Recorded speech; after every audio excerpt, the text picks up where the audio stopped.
Okay. Okay, great. So hello, everyone. I'm Angelica Medina, the Outreach Supervisor for the Adelphi Breast Cancer Program. And I'd like to welcome you to Paths to Wellness, a series of workshops created to promote our health and well-being. And we've had sessions on meditation, gentle movement, Pilates, and healthy cooking. And just in case you missed any of our previous sessions, do not despair. Every session has been recorded and you can find them posted right on our YouTube channel. And while you're there, don't forget to subscribe. I'd like to remind everyone that even though we're not physically on site, all of us at the Adelphi Breast Cancer Program are here for you. We continue offering virtual, individual, and group counseling, helping women find low and no-cost mammograms. And of course, our hotline volunteers are still available to talk to anyone with concerns about breast cancer. So please do not hesitate to reach out, and we're here for you. Also, quick housekeeping items. Please remember to mute your microphone to avoid any distracting noises. And you can choose whether you want to keep the video going, the camera going on you. And please use the chat box to submit any questions that you might have, and we'll have some time at the end to go over those. Today's session is number 5, and our topic is self-care. To explain to us more about this very important yet often neglected topic, we have Erin Nau. Erin is a licensed clinical social worker currently providing individual and group counseling to breast cancer patients at our program. Erin's passion is empowering women and girls, and this has led her to providing counseling for women and girls and engaging them in discovery through research. She is inspired by the resilience of breast cancer warriors and their families, and she's currently pursuing her PhD, currently conducting qualitative research on adolescent girls' self-worth. And last but not least, and I can totally attest to this, Erin is an officer in the self-care police. She has certainly inspired me, and I am very lucky to work with her. Erin, thank you so much for being with us today. Thank you so much, Angelica, for introducing me and for being a good colleague. And I'm so glad that everyone's here with us tonight to talk about this topic that I think is really, really important. I feel like sometimes self-care can get sort of a bad name. Like we talk about it as it can be a negative thing, and as it's something that we're supposed to do that's unattainable. So I want to talk about a couple different ways we can achieve that. But I think the first thing we should talk about that's really important is recognizing that in this moment in time, everything is different. So the things that we were doing before is not probably helping us. It's not providing the self-care that it did before. Most of us are working from home. And those of us that aren't working from home have extremely hard jobs right now with extra stress and the added part of helping people and being out in a community that can be really scary. And those of us that are working from home are wearing a bunch of different hats. We're wearing a working hat. We're wearing a caretaker hat. I don't know about all of you, but sometimes I feel like I'm a dishwasher and a short order cook, and sometimes I have to take care of a tiny cat who has a lot more needs than I ever knew. And there are other people who are also parenting. And then on top of that, you're expected to be a teacher. And some of you are dealing with your breast cancer as well. So these are a lot of different hats to be wearing, all while working from home. And our attention is pulled in so many different directions. We're trying to focus on work. We're trying to focus on the other people in our homes. And some of us are home alone. And that can be really, really scary and isolating right now. Trying to find ways to socialize, whether you're home by yourself or where you're home with other people, can be really challenging. And finding a balance between doing that and spending time alone can be really something that can be an ongoing challenge. I think the most important thing to remember with that, with these changing times and with being at home and doing all of these things is that you are enough. What you're doing is enough. Nothing is going to be perfect because we don't know what perfect looks like. None of us have seen this before. You are enough. You're doing everything you can to keep yourself and your family safe. And that's all you can do. And that's really important.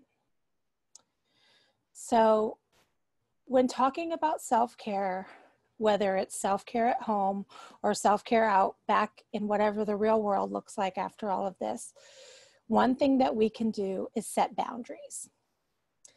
And it took me a long time to realize that boundaries are a good thing, and that if I put those boundaries up, I'm telling people what I need and what I can handle, and that's a good thing. So if you're working from home, the best way to do this is set your work hours and stick to them as best as you possibly can. Let your boss know what your hours are, let your coworkers know, and stick to that schedule. Obviously, we all have things that come up, and we may have to step outside of those boundaries sometimes, just like in the real world. Hi to all my coworkers who are working after their regular time to be here to support me. But I think it's important that we're all really, really careful to not get into this habit of, well, my computer's right there, so I can send one more email, or I can make one more phone call, or I can write this last report.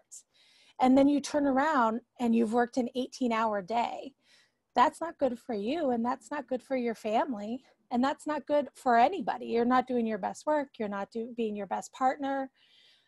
You're going to do all of the things you can to the best of your ability if you set the boundaries and try to live within them.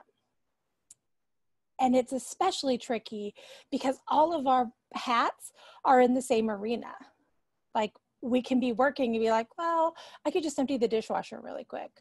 Well, I can, instead of watching TV, I can just finish this one thing. Or instead of doing trivia with your friends, well, I really want to finish this one report. It can wait, unless it can't. But most of the time, it can wait. So really try to set that space for yourself. And boundaries look different for everyone. But I think that it's really important to take some time to decide what yours are. And by deciding your boundaries, that's a really good first step. So one of the things I'm noticing from working from home is today during my lunch hour, which was about an hour ago, I decided to do an exercise class. And when I was in that exercise class, my instructor said something that was really important for what we're talking about. And she said, be present. And I think by setting boundaries, we can all be more present in what we're doing. We can be present with our jobs because there's a lot of anxiety that makes it hard to do that. So try to be present within your boundaries. So we talk a lot about self-care in the social work world. And I thought, gosh, maybe I should give a definition of what I think self-care is. So my definition of self-care is something that you do deliberately to reduce stress, burnout, and vicarious trauma. It's literally something you do to take care of yourself, your physical self, your emotional self, your mental self.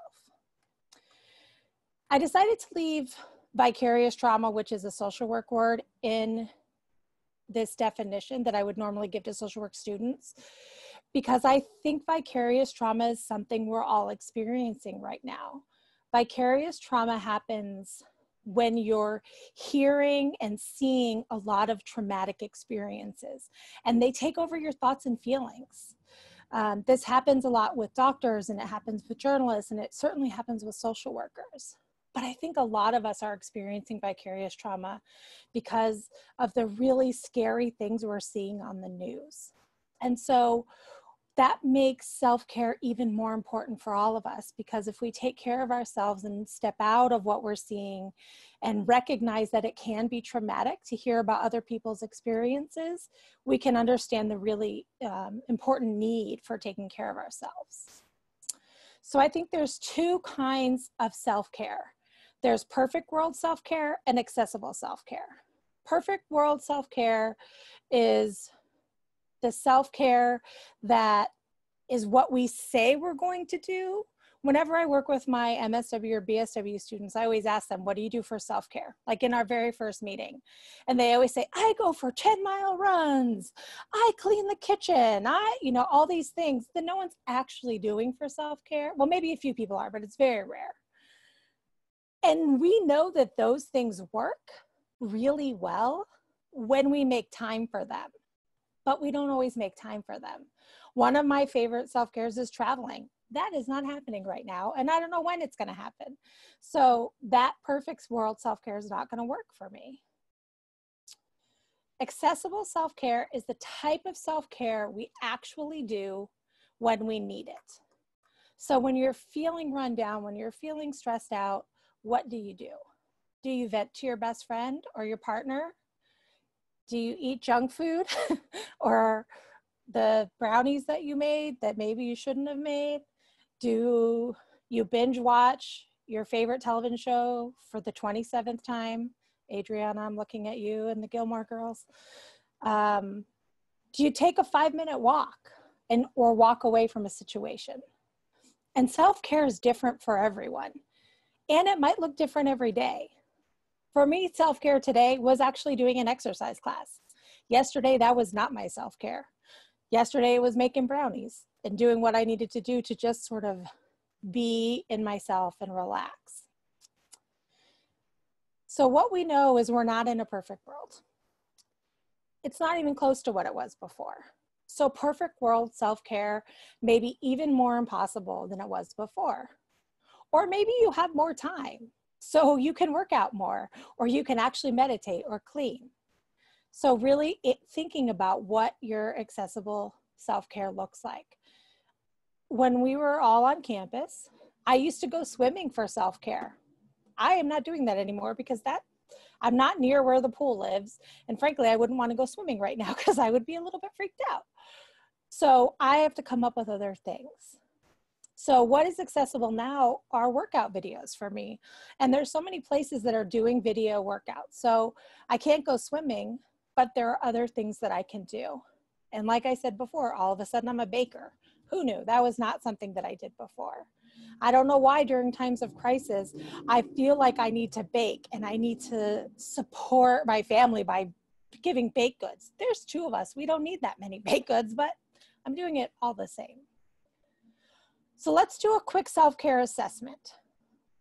The first thing I want you to do is I want you to check in with yourself. What are you feeling? And it's important to remember that no feelings are bad. They all have worth and they all tell you something about yourself. I think for a long time, somebody made a decision that feeling sad or feeling mad or feeling angry, feeling frustrated were bad. They're not bad. They're telling you something about yourself. We all have feelings all the time, but I think right now is a really good time to get in the habit of saying how we actually feel. So think about how you feel. I think it also helps to be honest with the people when they ask you how you feel.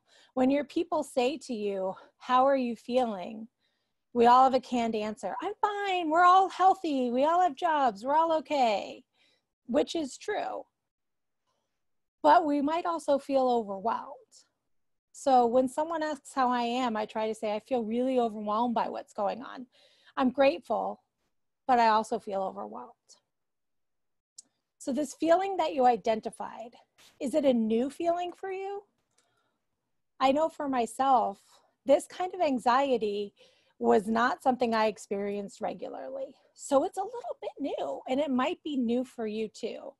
So it's important to be really kind to yourself with whatever you're feeling. What's worked in the past when you've had strong feelings? How have you been able to help yourself when you've had those strong feelings? Is that accessible now? And if it's not, what is accessible? And just because something's accessible, it doesn't mean you can actually do it. So what can you actually do? Like exercise is very accessible for me, but it's not always the thing that I do. There are lots of other things that I do to help myself, and exercise is not always accessible because of how I'm feeling. So let's all take a minute or two to think about what kind of self-care we're engaging in right now. And if you want to share it with the group, you can put it in the chat, and you can either chat directly to me and I'll share it with the group, or you can share it with the whole group and we'll talk about it. So take a minute to think about it. And I can tell you a couple of mine. I was mentioning before that we have a tiny cat, and I'm getting a lot more kitty snuggles in than I used to. And that's actually been really great. I'm also finding new shows I never watched before. Like, I'm way behind and people have been telling me it's good, but I'm watching the Great British Baking Show. Like, to hear these British people with lovely accents and these wonderful meadows and tents baking things is really soothing for me. Does anybody want to share in the chat what they might be doing for self-care? Let's pull it up. And if you're not comfortable, that's okay. I can definitely move on or tell you 27 other things that I've been trying. Angelica says she's playing a board game with her family. That's great. Angela is taking a few minutes to step outside and breathe in the fresh air and center yourself. Yeah, that's wonderful. Michelle is cleaning and organizing. That's so good. I bet a few of us could use that. Adriana is baking and binge watching the show Younger. Oh, another good one. Raina's been watching Will and Grace at night, and that it makes her laugh. Yeah, I think laughter is really helpful right now. Like, there's not a lot of things to laugh about. So I think that's important. Really good. Thank you, everybody. Okay. So once we sort of identify the things we do for self-care, I think we need to think about the space and time that we're in and how different everything is and how we're asking a lot. We need to provide a little self-compassion. We need to not just have positive self-talk, but truly start to feel compassion for ourselves and remember the things that we're doing. I know I'm spending a lot more time looking at my own face than I ever have in my entire life. And it's definitely having an impact on how I see myself. I know my hair is getting a little bit grayer, and I notice the days that I'm really tired. And I wonder if one of the things we can do to take care of ourselves is, instead of going, oh my God, look at my hair and oh, my wrinkles, is to talk nicely to ourselves. And this takes so much practice, and I am not great at it all the time, but I'm definitely trying, and I'm trying to use it as an opportunity. So I think two good ways to think about this are, don't say anything to or about yourself that you wouldn't say about a friend to her face or their face. And the other thing is, oftentimes I'll say to my good friends something negative about myself, and one of my good friends says, don't talk about my friend that way. And I try to remember that whenever I'm ready to say something negative about myself, if I can't do it for me, at least I can do it for my friend's friend, right? And it could take a lot of practice to rewire all of that negative talk that we've been doing to ourselves for a long time. The good news is we have lots of time. So that is one thing we do have.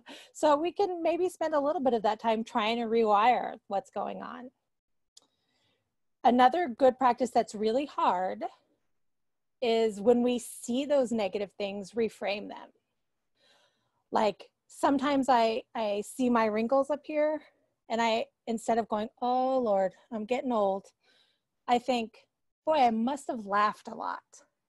My grandmother was a wrinkly lady. And I used to talk to her about it because I was a kid and a teenager and I had questions. And she said, that's because I laughed and that's because I smiled. So when I see mine, I try to remember that. Or when I see that my gray hair is showing, I think, oh, instead of thinking like, God, I'm worrying so much and I'm getting so old, reframing it to, I'm compassionate, so I'm worried. Or I get to get old. Like, actually getting old is a benefit, right? Like, getting old is a good thing. Plus, looking at myself all of the time means I'm staying in. I'm following the rules. I'm not harming other people. I'm trying to make things easier for the people who are taking care of everyone else. So the more I look at my face, the more I'm helping the helpers. The last thing that I think we can do for self-compassion is to tell yourself something nice about yourself. And it doesn't always have to be about our looks, because that can be really hard. Like I said, we're trying to rewire here. Bonus points if you can get there, but we can't always get there. So thinking, I'm compassionate, I'm caring, I'm good at my job, I'm a good friend, I'm a good partner. Find this positive mantra. I am beautiful. I have compassion. I am worthy. I am enough. So let's take a couple minutes and just do some breathing and practice our mantra. If you want to do some really good meditation, definitely go to YouTube and go to Jacob. He's really, really great at this. But let's practice a mantra. So think of something that you need to tell yourself, that you need to hear. And if you feel safe and comfortable closing your eyes, please do so. And just breathe in and breathe out. Breathe in and breathe out. On your deep breaths in, I want you to breathe in those positive words, your positive mantra. And on your breathing out, breathe out that negativity that's been building up. Make some space for the positive. Breathe in, I am beautiful. Breathe out, negative energy. Breathe in, I have compassion. Breathe out, negative energy. Breathe in, I am worthy. Breathe out, negative energy. Breathe in, I am enough. Breathe out, negative energy. Take a couple more breaths, really focusing on your positive self-compassion. Just breathe in and breathe out. Breathing in the good, breathing out the bad. Breathe in and breathe out. One more. Breathe in and breathe out. Hopefully, you can take 30 seconds or a minute out of your day and just try to breathe in the positiveness and refocus that energy. So I want to share something. Hopefully I can do it right. Let's see. That one of this lovely woman. All right, can everybody see the work from home self-care checklist? Can you see all other kinds of things on my computer? Okay. So this businesswoman and artist in my neighborhood, her name's Jennifer Velasquez, which I probably pronounced wrong, created this work from home self-care checklist. And I don't do it every day, but I try really hard to check in with it because I think it's a really good tool for where we are right now. So let's go through some of these boxes real quick. So I fed my soul by, and this might look different for everyone. For some people, I fed my soul means prayer or meditation. For me, I fed my soul is going out to see if in the backyard to see if the tulips came up, or petting the cat, or listening to my wind chimes. For other people, that might be being really present and watching your kids play, and maybe chasing them around in the backyard when they're playing, and just being present with them. A task I completed or a project I tackled. This one is especially important for me because I feel like this anxiety that's always in the back of my head is making me really distracted. It's making it hard to sit and do the one thing I need to do sometimes. So I'm not usually a to-do list maker, but I've been trying to make a to-do list every day. When I sit down, the first thing I do when I sit down at my desk/dining table is make a to-do list of the things that I need to do. And I try to get through it. I also do this for my dissertation because I used to be able to sit for 8 hours and look at data. I can't do that anymore. My anxiety just does not give me the space for that. So I try to write that down and think about completing tasks. A friend I reached out to. So I think that I really hate that we're calling this social isolation, because I think that sounds really awful and really negative. And there are people who are really isolated. And there are new and wonderful ways we can connect with our friends that we might not have been able to before. So trying to reach out to your friends and the people that you care about, and telling them actually how you feel, and listening and asking how they feel. A moment of mindfulness. This can be really similar to I fed my soul, but my mindfulness is often when I'm cooking or thinking about what I'm going to make that's going to feed me and my family. Like trying to be mindful about what we're having and sitting and eating together. A funny or heartwarming moment, online or in person. So my favorite example of this is John Krasinski started this wonderful YouTube channel, I guess, called Some Good News.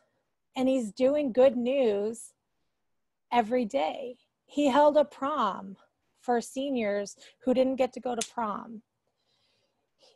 He heard about a young girl who was planning to go see Hamilton and doesn't know when she'll get to go because she couldn't come to New York and she couldn't go. So he brought on the cast of Hamilton to sing a song. And my personal favorite, because I'm really missing baseball, is he brought some doctors and nurses from Boston to Fenway Park to throw out the first pitch. And it was just amazing to be able to see that and see how people are engaging and helping each other. I think that those things are out there. We just have to sort of look for them. And then there's this checklist at the bottom that I think is important. Did I move my body today? I know when we're at our office, we're always like, oh God, I'm sitting so much.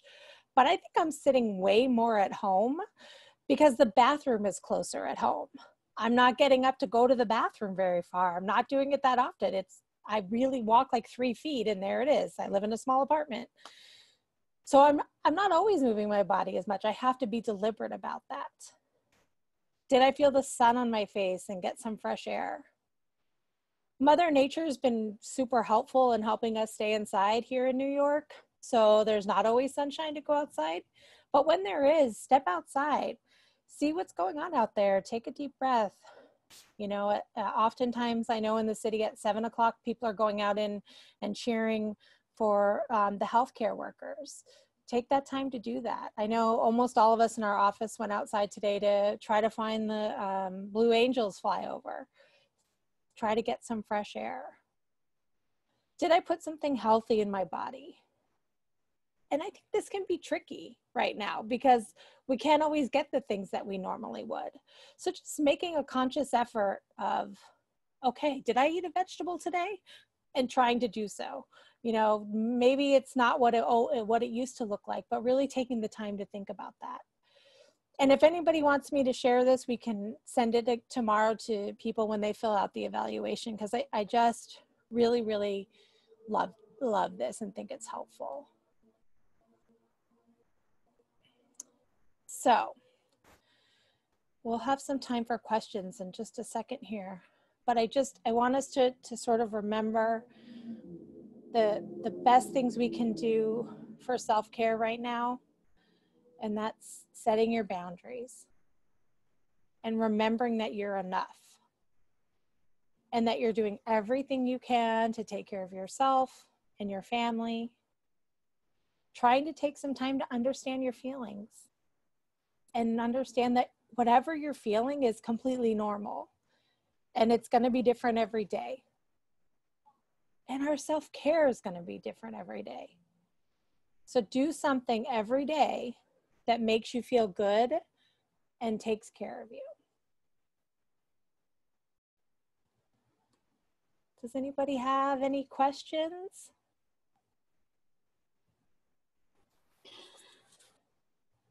Looks like I missed a couple things when I was looking at the others. So we have a little TV watching, which is good. I'll definitely send the checklist. I know, you know, Jennifer has been really gracious for me to I've told her that I've been sharing it with people, and she's really happy to have me do that. Yeah, go ahead, Angela. Like you said, can you elaborate more on how we can set boundaries without hurting people's feelings? Yeah. I'm always worried about that. I'm afraid that by saying no or saying I don't have time right now, I'm going to hurt the other person. And I feel like I learned that, you know, just doing that was selfish and it made me feel guilty. So Can you tell us more about that? Yeah, absolutely. I think honestly, it takes a lot of practice. And the most important, I have to say, I kind of hate the word selfish. Like, it implies that we shouldn't be putting ourselves first. And I think in a lot of cases, it's okay to put yourself first. You know, it's like that. I mean, when no one's gone on an airplane for a while, but it's that put your mask on before you put it on the kid, you know, your kids. That's true with self-care and making time for yourself. And I know that's not accessible for everybody all of the time. But doing it when you can and letting people know, like, I really want to do this thing with you, but right now I need some time for myself. I've been helping other people. I've been doing a lot of stuff. I've had 14 Zoom happy hours in the last 2 weeks. You know, it's not always good. And I think that's really hard because it's harder to say no now because we're all home. So if somebody invites you to a Zoom birthday party, you can't say, oh no, I have to go somewhere else and make up an excuse. We have to actually say, I don't have space for that right now. And some people might get angry, but those aren't your people. The people who love you will understand if you need time for yourself. I think it takes a lot of practice. And the more you do it, the better. Thank you. The better you get at it. That makes sense. Yes. And you're right about the people who love us. They understand. They'll understand. Yeah. Does anyone else have questions? They can submit. I see. Oh, okay. I think someone. Do you want me to unmute? I can unmute somebody. Looking at the chat. Okay. I can't unmute anyone. Maybe you can. Okay. Yeah. If people raise their hand, we can do that. Or yes. Again, the chat. I see Ella. Just give us a second and we'll unmute you. Hold on. I don't know what's going on. It won't let me do it. Hold on.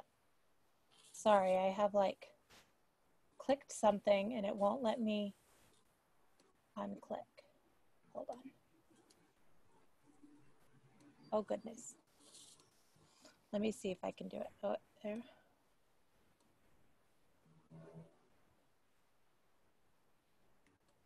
You can say you have to go to another Zoom party.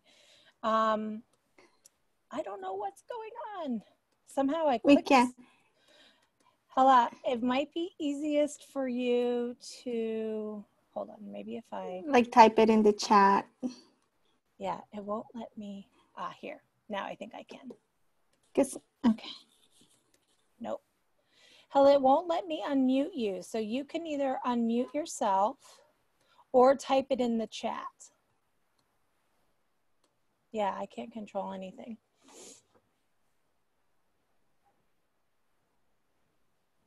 Is anybody else? Yeah, go ahead. In the meantime, I just had another question. Well, I the feeling of not being enough. Where does that come from? I know it's a complicated, and we could be here all day discussing that. But and certainly from your research, I'm sure you're gaining insight. But does it come from the high expectations that we all place on ourselves, and how can we better manage that without really lowering our expectations? Yeah. So I think it can come from a lot of different places. Like I think some of it is, it can be cultural. It can come from our families. The messages that we heard growing up about, you know, who we take care of and what we do, and,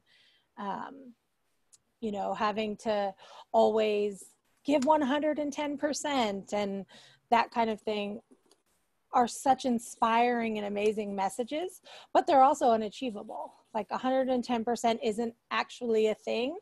So we can't always do that. And so sometimes we strive for something that's unattainable, and that can be part of it. And I think, you know, one other thing that women are expected to do, you know, a lot of things. So I think this not being enough, it can be really common in women. You know, we want to take care of everyone. We want to not only be caretakers, we want to, you know, do our jobs really well. We want to do everything all of the time. And there's not a lot of space to be enough. And I think part of it is really reminding yourself that what you're doing is enough. And that we sometimes need to ask for help, and we sometimes need to delegate, and we sometimes need to do a bunch of different things, you know, and just that simple reminder that it's okay. It's okay. I need time, I need space, I need whatever that looks like. And you are enough. I promise you're enough. Okay, great. Yeah. Thank you. Thank you. Eva, I am so sorry. I think, can you perhaps like scroll over the bottom of your screen, and then when you see the microphone, you can unmute yourself. Does anybody else? Let me see. So I got a private oh, you got question, some questions. yeah. Great. That was, do you have a suggestion for stress eating? And maybe should I try to have a healthy backup? I am a queen stress eater. Like today was one of those days for sure. I think having things that are healthy around makes stress eating easier, right? Like, we bought a bunch of carrots. So like I've been eating carrots and hummus as something when I'm stress eating. But I'm not gonna lie, I also ate a brownie, you know? So sort of trying to find balance, and also giving yourself a little bit of a break, because we're under really extremely stressful situations that we've never been under before.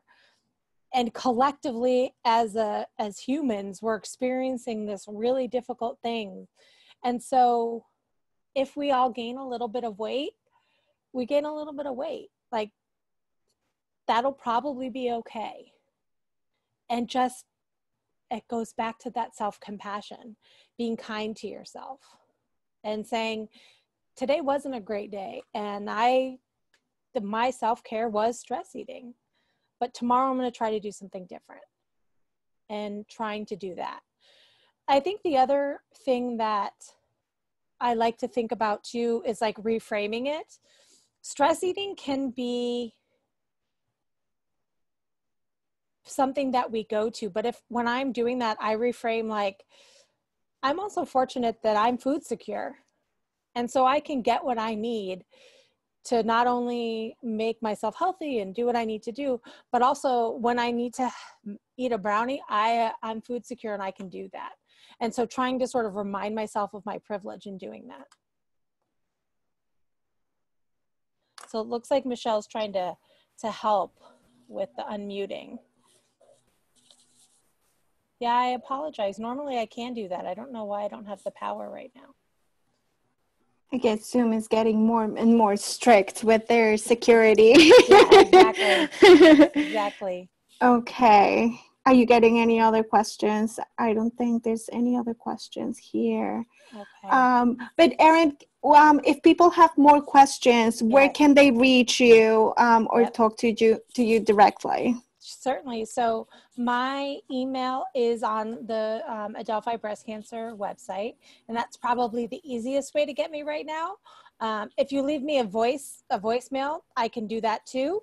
But it just might take a little longer because I'm not sitting right at the phone. I'm just checking it. So the easiest way is definitely to send me an email. Okay, great. Yeah. Great. Thank you. Well, thank you so much for everyone who participated. I really, I love talking about this, and I'm happy to do that. Thank you. Thank you, Erin, for joining us today. And thank you, everyone. We hope that you, and certainly I did, found this talk very helpful and soothing to the soul and the mind.